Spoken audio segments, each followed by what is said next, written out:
Good morning, everybody. Hope you are having a great Friday so far. Just wanted to bring you today's Daily Chase. And today's Daily Chase is titled, I Can Almost Smell the Singed Fragrance. Sometimes I visit places where I can almost smell the singed fragrance of leaves that don't burn. It makes me sense that we're near the place where God is going to give us an encapsulated vision of the greater purpose behind all of this. Most of what we have seen so far is the renewal of the church. I'm thinking that revival is not the best word for what we are seeing because it refers to something that is dead being brought back to life. I don't have the terminology to describe what God is about to do. How do you describe a tsunami? How do you describe a tidal wave? How do you talk about what God can do, along with unspeakable grace and strength that come with it? The biblical model I desire and dream of is God's dealings with the city of Nineveh. I want to see a wave of God sweep through a city, pushing before it all of man's arrogance, while leaving behind it nothing but a trail of broken repentance.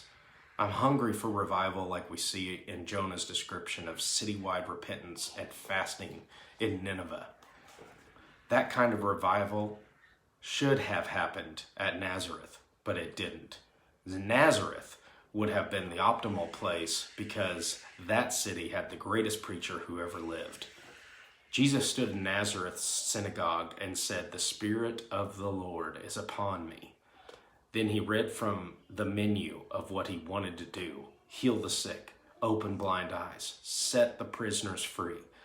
But he wasn't able to do any of it because of the unbelief of the people in Nazareth. We need to pay attention to this sad story because Nazareth was the Bible Belt in Jesus' day. Nazareth was the place where it should have happened. You cannot go by the outward appearance of a place or people. I don't care what a thing or a person looks like, only God knows his plans for the future. Many Christians have written off major metropolitan cities such as Los Angeles, New York, Detroit, Chicago, or Houston. Los Angeles may be the home of thousands of pornographic places in the Hollywood film industry, but Nineveh was an even more unlikely place for revival in its day. To say nothing of Shanghai, New Delhi, Calcutta, Rio de Janeiro, and the list grows. But if someone can find the light switch, his glory will flood these cities. It must be because he said that the glory of God will cover the earth. Numbers 14:21. Hope you guys are encouraged today. Pursue him and let the kingdom of heaven invade earth through you.